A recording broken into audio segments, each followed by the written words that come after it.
What's up, everybody? Welcome to episode number 106 of Week in Review. It is just past the 2-year anniversary of when I posted the first ever Week in Review on YouTube. So I'm going to do what I did last year, a little bit differently, but I'm going to do the same basic concept. I'm going to watch the episode with you and comment along with it.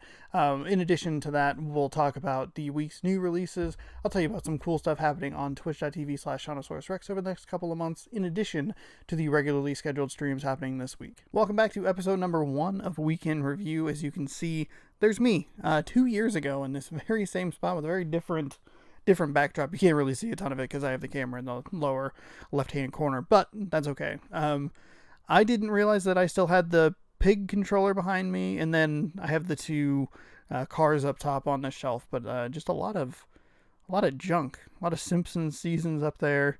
Life is Strange box that I don't think is still there. No, it's still there. It's still in that same spot 2 years later. I move things around a lot, apparently. I like coming back and looking at this because I think it's fun to see where it all started. The first note that I will make is that this was not the original joke. Last year, I recorded one of these, and my original idea was to record this year's over the top of last year's, so it's me talking over me, and the idea was that a couple episodes in or a couple years in, like once it gets to like episode 3, episode 4, episode 5, it's just a bunch of noise. And I think that's a funny idea, kind of, but it wasn't something that I was super committed to. So I figured I would listen to it and kind of stop and start throughout this process and just kind of watch along. Weirdly enough, I was very particular about making sure that Ernie cup was there. It's now in the background. There it is. Next to Reptar. I had just bought that and I really liked it, and I made sure that it was placed on the mantle every single time I recorded an episode for, I don't know exactly how long it lasted, but I would say 10 to 15 episodes maybe. Also completely not intentional, but on your screen in episode 1, Brown Crown holiday shirt. On your screen in episode number 106, Brown Crown holiday shirt. So there you go. So let's begin. What's up, everybody? Welcome to the inaugural episode of Week in Review. My name is Sean, and on this week's show we're talking about... Okay, I'm going to pause real quick. It is way echoier than I remember it being. Obviously, you can see the one of the bigger differences is I have this mic stand now versus then. I have a little bit of a pop filter. I think it sounds better. I'm also using different headphones to edit this stuff, and I don't know if I've watched this episode with this headset actually on, so maybe it just sounds a little different than I'm remembering it, because I used a different... I think they were just like Microsoft headset, like a Xbox headset. These are Astros, so that's not like a name drop or anything. Astro, if you want to sponsor me, like, go for it. You're not going to, but just something weird that I noticed right off the top of it. Post, Proud Mary, NBA Playgrounds, Batman Arkham Asylum, Strawberry Milkshake Pop-Tarts, and we'll look for... I'm going to pause again. You can still buy those Strawberry Milkshake Pop-Tarts. It says it's back on the box. They're still here. See if I can... Batman Arkham Asylum, Strawberry... Yeah, Strawberry... It says it's back. They're still around. Also, I think I'm reading off of a list, and you can see right down here, you can see my little notebook that I still use. I still use it. I'm almost out of pages, though. I have like, I don't know, 10 or so, maybe. Alright, I'll stop interrupting for a moment. Milkshake Pop-Tarts, and we'll look forward to some of the week's new releases. Our first movie this week is The Post, which is... Why did I bounce so much there? What? It's a very good movie that covers a subject that I didn't know a ton about in the release of the Pentagon Papers. There's another bounce. I think this movie has a lot going for it that's very positive. I think it has a few drawbacks as well. It's hard to argue with a movie that, one, makes me excited about the prospect of learning about a printing press, and two, has Meryl Streep and Tom Hanks, two of the best actors working today, and possibly, I should say, ever. I really like the cinematography of this particular movie, the way it tracked through the journalist writer's room. I can't remember what they call it, but it follows down aisles and in between desks, in and out of rooms, which is super interesting to me. I'm a big fan of cinematography. So that's an interesting thing that I go back to a lot when I record the show is how things look, like the cinematography, stuff like that. I really like sound design is something I've also realized over the last couple of years, where it's like I really just enjoy that stuff. Um, yeah, that's interesting. I for some reason I thought I started with Proud Mary, but I actually started with The Post. So my list was wrong. Either my list was wrong when I wrote it, or I tried to record one of them. Because something that happens when I record this stuff is I'll record like the intro and the outro, kind of smush those together because those are pretty easy to get through. But for whatever reason, sometimes one review just doesn't quite work. I can think of a couple of examples. For whatever reason, Honey Boy is really hard to get down. Alita Battle Angel, I had the most impossible time trying to figure out. It was just one of those things where I had it in my head for a little bit, and when I tried to go to write it down, it'd kind of just all slip away. But I'd kind of get it here and there. But by the time I recorded it, between when I saw the movie and when I wrote or recorded the review, it, for whatever reason, just didn't ever quite come out super clean. So I'm wondering if that's what happened here, because I don't remember having any trouble with it, but I very well could have. So it's interesting that I listed Proud Mary first and then started with The Post. Maybe Proud Mary just didn't work very well. I like the characters' relationships, specifically Meryl Streep and Tom Hanks. Their first conversation is one very long shot of them conversing and talking over each other and kind of interrupting each other. And you get a sense that they really do understand each other, even if maybe they aren't on the same page all the time. Specifically in regards to, I forget what they were talking about. I think it was something about fashion, I believe. I could be wrong on that, so feel free to comment down below and tell me how wrong I am. Another thing that really stuck out to me was, in continuing that last thought I had, was not only characters' interactions with each other, but the characters' interactions with people in Washington, and kind of questioning their motivations, and how do their interactions with people in Washington, specifically with Tom Hanks' character and John F. Kennedy, how does that affect their coverage of them in the newspaper? They kind of talk about, like, do you pull punches when you talk about... I'm kind of surprised that I'm leaving some of these stutterings and ums and like longer gaps in between my words. The editing on this is just weird. It's not bad, and I'm not saying that like I've necessarily gotten better. I think that some of the cuts between stuff are a little shorter and kind of pull it together a little bit more. But I do notice that when I'm recording this stuff now, I do tend to get a little bit more frustrated with myself when I like lose track of my thoughts, which is probably not a great thing. But it's just surprising that the sentence was so broken up in that way. This particular person, are you protecting them from this? Because the Pentagon Papers make so many different people look bad, including, JFK and things of that nature. So I thought that was very interesting. I think there's a nice sprinkle of humor throughout the movie, including a very, very funny visual gag regarding a lemonade stand, which I found very, very humorous. The one thing I would say that's maybe kind of a negative in this particular movie is the ending wraps up really quickly. And I guess it's hard to argue because it is much more about the decision and the characters leading up to this decision and how they kind of struggle back and forth. But I think there is more to tell as far as the consequences are concerned with this particular decision. And they kind of wrap it up in a pretty neat way. There's also a super weird ending sequence that I didn't quite understand. Again, I don't know a ton about this time period, so it's... Also, you'll notice I have the green blanket now.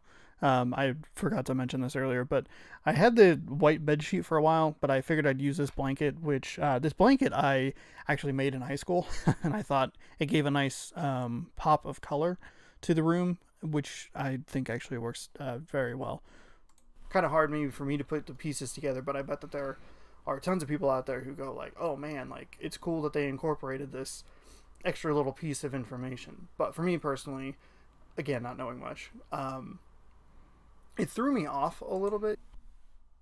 I can't believe I left that in there. I can't believe I left that whole...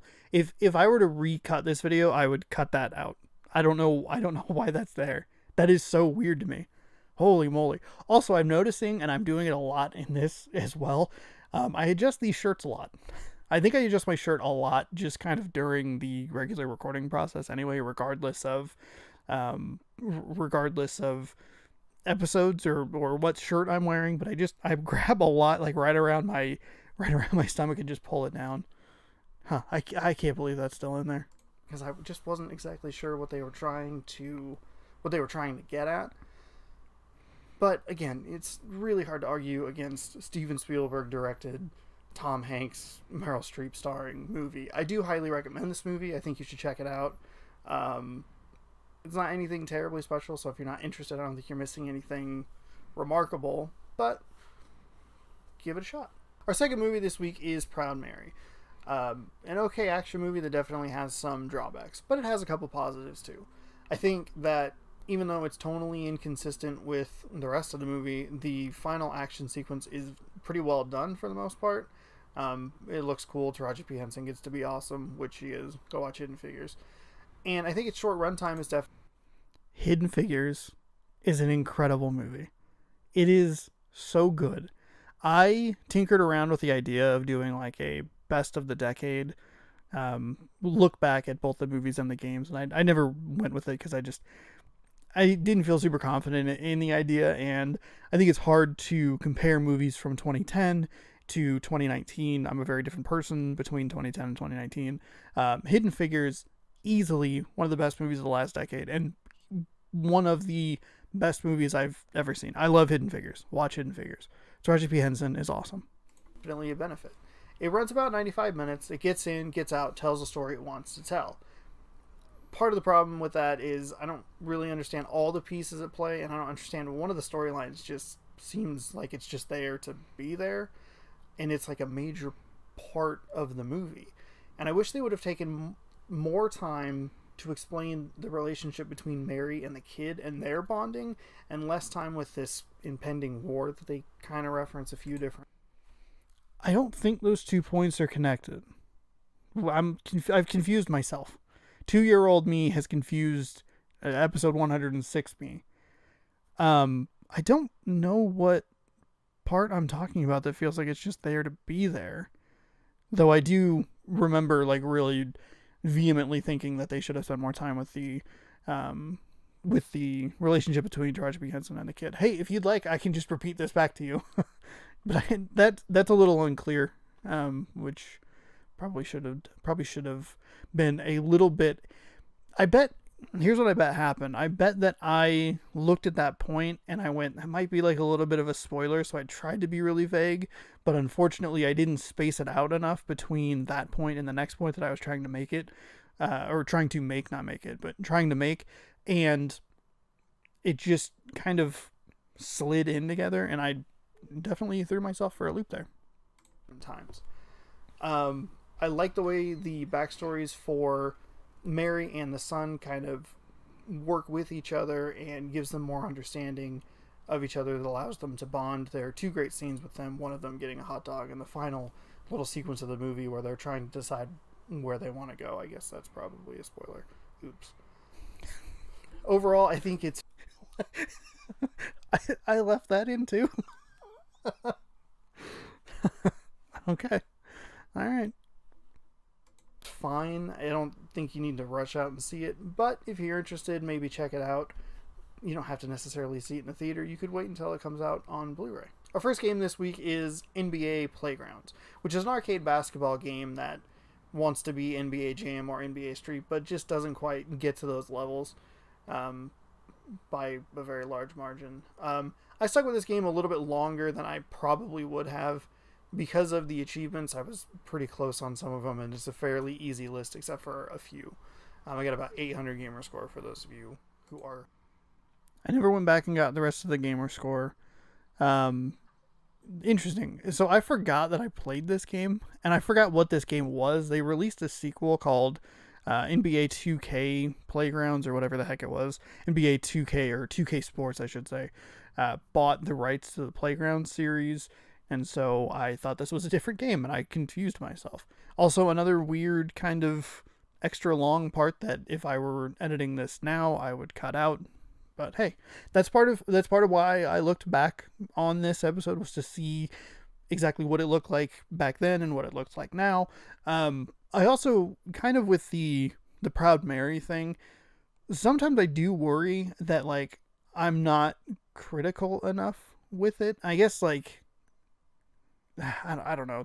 It sounds weird. It sounded better in my head, but like I talk about a lot of movies like that are like they're get in, get out is a term that I use a lot. Gets in, tells the story it wants to tell, goes out, you move on with your life. I tell that a lot, especially with Like a Boss, which was just recently on the show.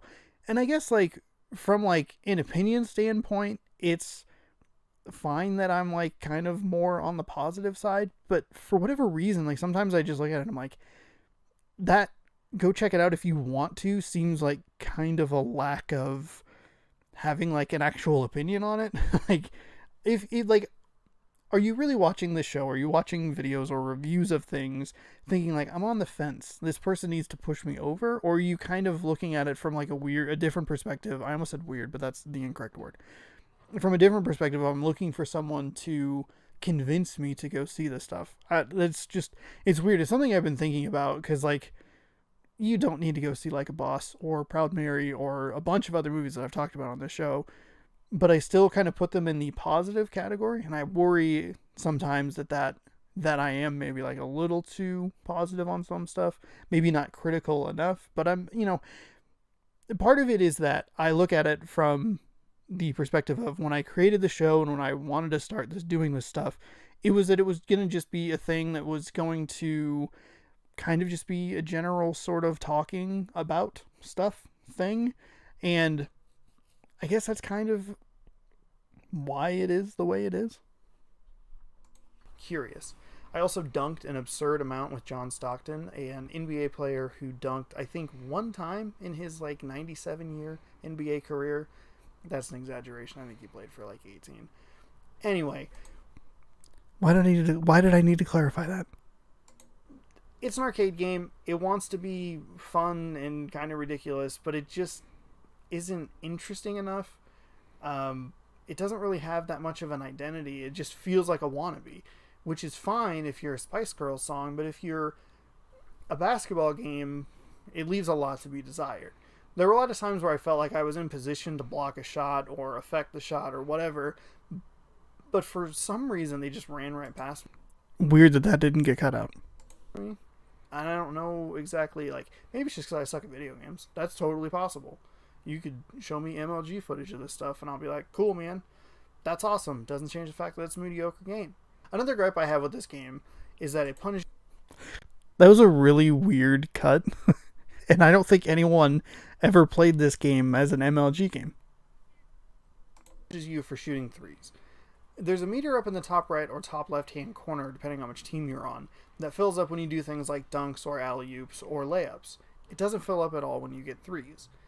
What's important about this is the fact that once you fill the meter up, it gives you like a lottery power-up, which can range from anything from shortening your opponent's shot clock, which feels a little overpowered, to an automatic shot that will go in no matter what. Are you shooting a three with Shaq on the other side of the court? He's going to make it. That's how powerful this ball is. They fly it in special, they drop it on the court. Shaq's shooting threes 90 feet away. It's great. None of the powers are super interesting though, and some of them kind of feel like game breakers. I alluded to the shortening of the shot clock power up, which the shot clock's only 12 seconds in the first place, but because the computer isn't very good, or at least I was playing on the easy difficulty, if you're behind, it's easy to catch up, which is great, but if you are ahead by as many or as few as like 3 or 4 points, you can really elongate that lead and make the game kind of feel kind of cheap and easy. I don't know. If you like super arcadey basketball games, go ahead and give this one a shot. Maybe find it on sale, download it from the Xbox, using the Xbox Game Pass, and give it a shot. Maybe they'll get enough buzz to do a sequel, and they can improve some things and make something that's a little bit better. I think one of the big things that it does well is a wide variety of players. So, spoiler alert, they did make a sequel. I bought it. I never played it, never reviewed it. Actually, I may have played it, but I don't remember anything about it. This is, between the three so far, I think this is the strongest review. Just as far as talking about, like, I did actually like the game. It does have some flaws, and I think that's where it kind of fits nicely into that, like, I had a good time with it, but like it feels like kind of throwaway entertainment. So going back to that other the other point that I was kind of trying to stumble upon with the Proud Mary stuff, and maybe feeling like I'm a little too positive on stuff sometimes, that's a really great example of something that, like, Crackdown 3 did a really good job of. I don't think I reviewed Crackdown 3 on the show, but it was a game that I spent a weekend with, and I didn't really regret my time with, but it was also not a great piece of content. Like, it was fine, like, whatever. It scratched an itch that I was looking to have scratched at the time. I don't know. That was a really strong review. I'm very proud of myself for that. You can use John Stockton. I had people even older than that. I had Moses Malone. I was using him for a while. So that's pretty cool. Just a supremely okay game. That's pretty cool. Alright, man. Our second game this week is Batman Arkham Asylum, a game I'm playing through the Return to Arkham collection on the Xbox One. This is an interesting one because when I tried, or when I was initially like kind of structuring out the first episode of the show, which makes it sound like I put way more thought and like forethought and process into it, I wanted to give a good spread of what I thought the show would be. A couple of new movies, a game that I had been playing. I don't know how old it was at the time that this video released, and then something older because I thought when I made the trailer, I thought that A, I would have more time, and B, I thought that I would be more willing to push myself to explore new and old stuff, and it's something that I've rarely, if ever, gone back to. And I think I actually talked about Batman Arkham Asylum again right around the 10th anniversary of the game. And I talked about Batman Arkham Origins, which is a game from like 2013 or so. But aside from those two examples, it's very rare that I ever go back more than like a couple of months. I've even had a couple of ideas. Last year I wanted to review each season of Telltale's The Walking Dead leading into season 4 and then doing a full review on that, and it just never came to fruition. I don't know exactly what happened, but for the most part everything stayed within the last couple of months or so. Some stuff's like a couple weeks late, and even then I feel like, is it worth putting it into the show? And what I need to do personally, and this is like kind of just a footnote for going forward, is I need to push myself to put things that are a little bit older into the show and just be like, look, it's been out a month. Who cares? It's not that big of a deal. People are still going to be looking up content for that. Just because it's not the hot item of the moment, like, doesn't mean you have to force stuff into certain spots. Just something interesting that I was thinking about as I was watching that was really trying to give the ideal structure of what I wanted this show to be, and it's something that I haven't really stuck to. And there's still the one thing of the commentary review or whatever it was that I talked about in the preview or the trailer for the show, using Snowpiercer as the example. Have never done one of those. It's been 2 years and I still haven't gotten around to it. The game originally came out in 2009, so there's probably not a ton to say about it, so I'll just quickly go through a few points. 1, this game is totally awesome. It's as great as I remember. 2, Mark Hamill is the greatest Joker ever. 3, Mark Hamill's still the greatest Joker ever. A certain overacted piece of garbage movie does not change that. Great, plays great. If you've played it and you want to play it again, definitely check it out on the Return to Arkham collection. If you somehow missed this game, definitely try it out. Even if you don't like Batman, this game is fantastic. I think this game is on Xbox Game Pass right now. I think the Arkham Knight is as well. So you can play all 3 of the Rocksteady developed games as of, what is it? It's January 27th, 2020. So if you're watching this video in the far-flung future, maybe they won't be available, but as of right now, I believe they are on the service. I'm going to continue my playthrough. I don't know, somewhere in the neighborhood of 4 hours in or so. The number 4. 4 hours is going to be a routine thing looking through some of these episodes, especially obviously the gameplay side, and I'm not watching 4 hours of a movie and then quitting. I don't know what it is about that number. If for whatever reason 4 hours with that, because I don't think I went back to it after that. I ended up playing it a year and a half later for the 10th anniversary, but I did not continue playing it after this episode. It bit Red Dead Redemption 2 in the butt. It bit Spider-Man in the butt. It bit a couple of other games that I'm blanking on at the moment, like in the butt, where I reviewed them on the show and reviewed them highly and was enjoying them. The Outer Worlds is also is one that I think I'm thinking of that I don't think the number was 4 hours, but it was definitely like a chunk. Like, I think maybe 6 to 8, somewhere in there. No, it wasn't 8. Whatever. It was like 6 hours, and I just never went back to it.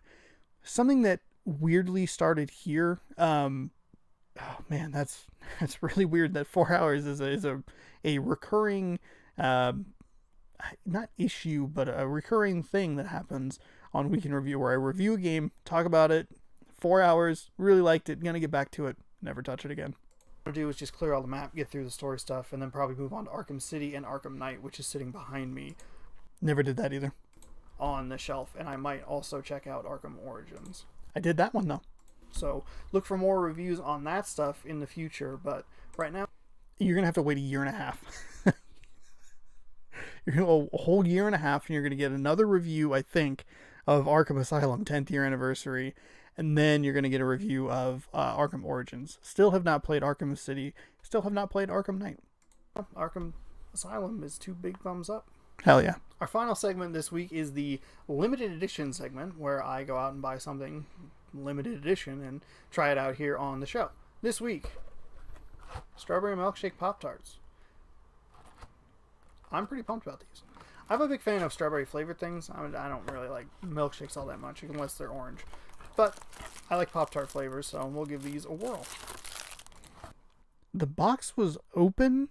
I vaguely remember this. I don't know if I opened it and I just didn't like the take, or if I just opened the box, or if I opened all the way into the package. Weird though. So here they are. Plain, regular Pop-Tart packaging, nothing special. -1 point, I guess. I cut this thought out of an episode that I recently recorded. I think it was actually a Pop-Tart episode. I have so much footage of myself eating on various hard drives, and I don't like that. I don't like how much of me eating I have to cut out of episodes. Oh god, it's awful. When I'm reading this. Pop them out. I can't. This is going to be some good audio, I bet. I reference that every single time I open a product. I make that joke, and I did not realize that it started here. I thought it started like a little farther in, like episode like 25 or something like that, where I realized that it was a thing that was happening a lot. Didn't realize I've been making that joke for 2 years. It's still great though. They look really good. Those look really good. See if the camera picks up how pink they are. Nice little confetti there. Break it, or we'll break it open on camera for you. Those look really good. It's kind of late for me to be eating these tonight, but that's okay. That's also a recurring theme of me recording this very late and eating something that I probably shouldn't. I recently did the Game Fuel Zero. It was the it's the watermelon flavor. I drank that at like 10:30 at night on a Monday, and surprise, surprise, I only got like 3 hours of sleep. They smell like regular strawberry Pop-Tarts. Kind of no duh.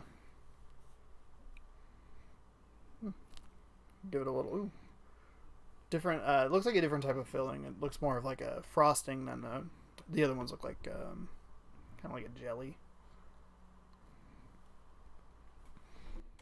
This part makes way more sense to have the kind of the longer takes where I'm thinking through my thought process, because I specifically record this stuff like live. I don't ever write anything out for it. With the other stuff, it's surprising because at least in the beginning, I was actually writing like pretty good notes for some of the films and some of the games that I was covering. In recent months, it hasn't been as consistent, and it's definitely bitten me in the butt more than once, where I don't get the words out and I have trouble writing them. I alluded to that a little bit earlier. Sometimes it just kind of naturally like comes out of me, and I really have a great handle and grasp on what I want to say about a movie. 1917 and Like a Boss are both great examples of that. Stuff that I didn't necessarily write down because the thought process was very easy for me to formulate and figure out. This is what I want to talk about. This is what I like. This is what I didn't like. This is where I thought I could have improved. That stuff made sense. But there are a lot of other ones where it's like, really should have written notes for that.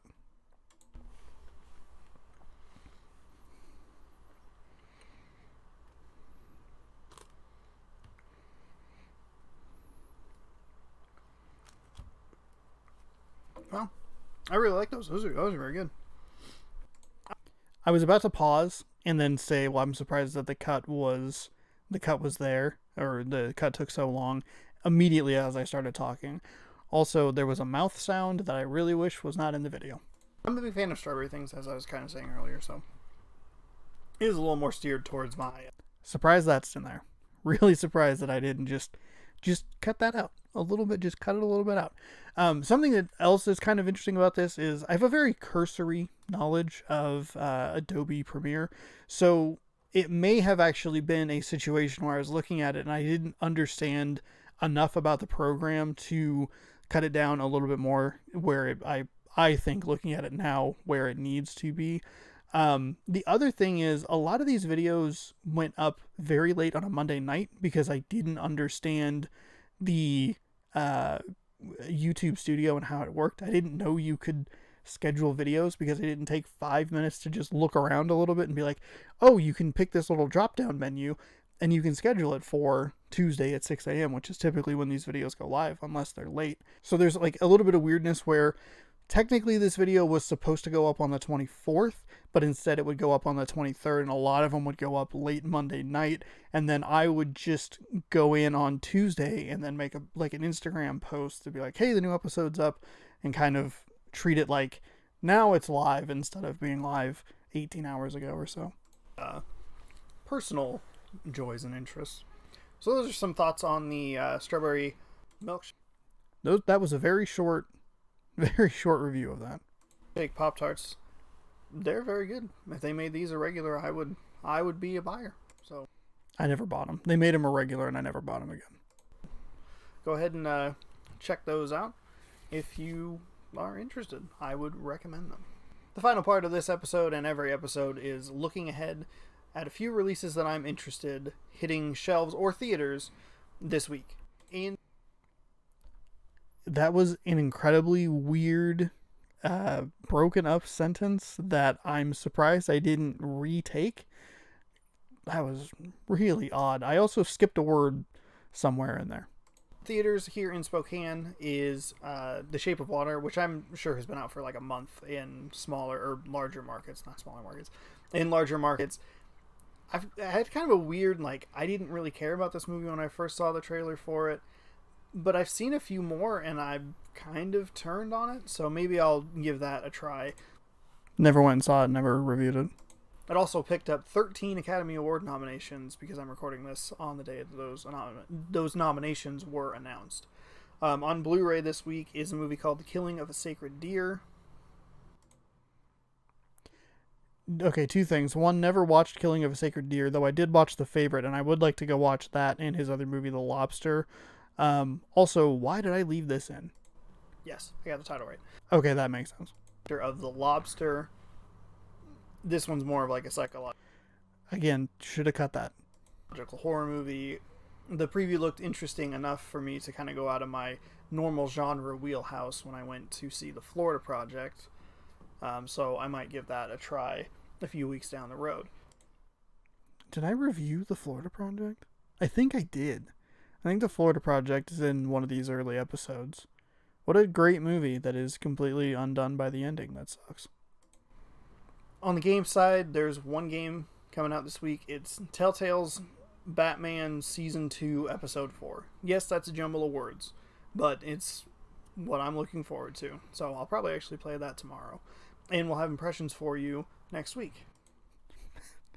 I actually reviewed that, and that one really sticks out. So it sticks out for two reasons. One, it's two Batman games in a row, and I think there may even be a third Batman thing that happens pretty early on in this episode. I can't remember what it is, but I feel like the first three of the first four episodes, the first three episodes, something like that, have Batman related content in them for whatever reason. It's also weird, and the second reason it's weird is what a bizarre jumping on point, because it's the fourth episode of the second season, which means that you have no idea how I feel about the first three episodes of the season. It just doesn't make any sense. That's really weird. So, thank you so much for joining me here on the inaugural episode of Week in Review. My name is Sean. If you have questions, comments, concerns. If you think I missed anything, let me know in the comments below. And while you're down there, hit the subscribe button, which is somewhere. I'm just kind of pointing. Hit that so I'll be in your feed and you can see my beautiful face as I make videos for your entertainment. We'll see you next week for more movie and game coverage. Like and subscribe. I really like doing those extra long outros where I'm kind of just pointing and moving my hands around in a weird way. I think it's interesting and kind of funny. That was pretty good, actually. It's not as bad as I thought it was going to be. Not that it was necessarily going to be bad necessarily, but just looking at it from moving forward 2 years and looking back on it, you can just look at it and be like, God, this sucks. This is terrible. This editing is dumb. It's kind of confusing in spots. Some of the reviews aren't super great, but it's nice to go back. Nice to go back and look at it and feel like I am making progress. I am making improvements. I am coming along in this this style, this type of content that I'm making. Yeah, cool. Thank you for watching the first episode of Week in Review with me. Hopefully the interruptions weren't too bad, and hopefully I gave you a little peek behind the scenes. Before we get to what's new, I'd like to tell you about a couple of events that I'm excited to talk about with you. The first event, and these are happening over on twitch.tv/ShaunosaurusRex. The first event is March Mascot Madness. It's back again this year, but the first round is going to tip off on March 1st, and then it'll run through the 6th, 7th, and 8th, and then through the rest of March we'll finalize a champion. I'm really excited about it. I love March Mascot Madness. I was doing some preparation work for it, flipping through the teams, making sure everything was like good to go for it, and I got very excited. I was like, I love doing these because they're a lot of fun. And as much fun as the games are, my favorite part of it is filling out the brackets and seeing how everybody does and making it like kind of a competitive competition for fun.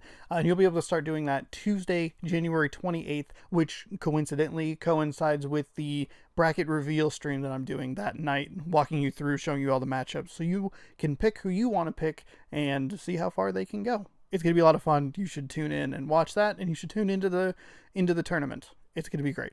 The other cool thing that I'm going to be doing, and this is a summertime thing, probably a little after E3, but the new consoles are coming out this year, the PlayStation 5 and the Xbox Series X. The Xbox Series X is, fingers crossed in case of delays, supposed to launch with the new Halo Infinite. I really love Halo, but I don't have a great memory of the campaigns, so what I'm going to do over the summer is I'm going to do the whole Halo first-person shooter series. So that's Halo Reach, Halo Combat Evolved, Halo 2, Halo 3, Halo 3 ODST, Halo 4, and Halo 5 Guardians. I'm really looking forward to it. All of these, except for Halo 5, are in the Master Chief Collection, so I'll be playing on Xbox One. I'm dubbing it the Halo Summer Series, and I'm really excited to go through all of these games because I have played a ton of the multiplayer, and I've even completed a couple of them here or there, but I want to experience the story and stream it and have a good time with it, so I'm really looking forward to doing that. So those are just a couple of the things happening over on twitch.tv/ShaunosaurusRex. As for this week's new releases on Blu-ray, there are 2 movies of note, Harriet and Parasite. Everyone should go watch Parasite. I loved it. It was easily one of the best movies of the year, and it is my hopeful pick for the Best Picture Oscar. I don't think it's going to get it. It bums me out because I think it's head and shoulders above literally everything else that's nominated, because this year's category for Best Picture is kind of trash, honestly. But Parasite's in there, and that movie is tremendous, and one of the few movies that's actually worthy of a Best Picture nomination. In theaters, we have the Rhythm section. As for the games this week, it's actually pretty busy. Coffee Talk is out, Journey to the Savage Planet is out on Xbox One, a game called Stone, and Kentucky Route Zero are all out. So it's a pretty busy, interesting, varied week. Each of those spoke to me in a different way. Journey to the Savage Planet is like an exploration game. Coffee Talk is a text-based game where you talk to people about their problems. It seems really interesting. I like the idea of it. It's also set in Seattle, which is pretty neat. Stone is a noir mystery game, and then Kentucky Route Zero gets a TV edition. I guess that's a game that's been on like the App Store. I don't really know. It's very critically acclaimed, which kind of caught my eye. I was curious about it. I saw a lot of people tweeting about it who were like, hey, Kentucky Route Zero's out on console. Play this game. It's a whole package. So there's that. And then two extra pieces that I want to point out. Bus Sim is getting some actual bus DLC. It's a pack that has 3 brand new buses, and then Kesha's brand new album High Road is out on Friday, and I'm very excited about it. As for the streams this week, happening over on twitch.tv/ShontosaurusRex. Tuesday, going to do a little bit of a bonus stream, going to do the bracket reveal stream, as I talked about earlier, walking through all the matchups, showing you all the mascots, all that stuff. And that's also going to be a half and half split stream. I was going to say slash, but then I threw myself off, and then this hand was just doing the slash motion, and I didn't have any way to escape it. That's going to be combined with a look at the Bus Sim DLC. Going to take a couple routes around with the new buses, kind of just drive them around, test them out, see how they are. Wednesday is Grab Bag episodes 9 and 10. Friday is going to be another split stream in Kesha's High Road listening party. I'm going to be playing the whole album. I'll give you some like instant reaction thoughts on it. We'll talk about it. It's going to be really fun. I'm very excited. Like, I've been very excited to maybe like not the best explanation for it. I've been like kind of mellow on it. Like, it's obviously been on my radar. I'm anticipating it. I love Kesha. I'm excited to see what she does next. But I haven't been like chomping at the bit for it. But within the last week, I've like really amped up like my excitement for it. And I had this stream idea like as soon as she released or announced like the release date. I was like, okay, I'm going to do a listening party on twitch.tv/ShontosaurusRex because it's going to be freaking great. Going to be awesome. So stop by for that. And then after that, we'll be playing Coffee Talk, which is a game that I'm looking forward to. It was also in the What's New this week. And then Saturday is going to be Mario RPG part whatever I'm on. I think it's part 5. And then Monday will be part 6 of that continuing. I think I'm getting pretty close to the end of the game. I changed up the stream plans last night to do something a little bit different because I just wasn't in the mood for Mario RPG. So we'll shift that to Saturday. That will most likely be a split stream with something else, but I don't know what that other part is going to be. And then we'll continue on Monday with that. And we'll probably be wrapping up Mario RPG Legend of the Seven Stars here pretty soon, I would guess within the next couple of weeks. And we'll move on to Paper Mario on the Nintendo 64. Thank you so much for watching this week's episode of Week in Review. If you like the content, you can scroll on down, hit that subscribe button. You can feel free to go all the way back and you can watch the very first episode of Week in Review. You can also watch the trailer if you want, which you'll note has a weird beginning part because I accidentally uploaded the wrong video and did not realize for a literal year that it was the wrong video. You can go back and watch those without my interruption. You can go back and watch last year's video where I talk over that, and you'll probably realize that I accidentally repeated myself during this episode, but hey, it happens. Be sure to head on over to twitch.tv/ShontosaurusRex for all the streams. That's on Tuesday, Wednesday, Friday, Saturday, and next Monday. And be sure to check back every Tuesday for more Week in Review right here. We'll see you next week.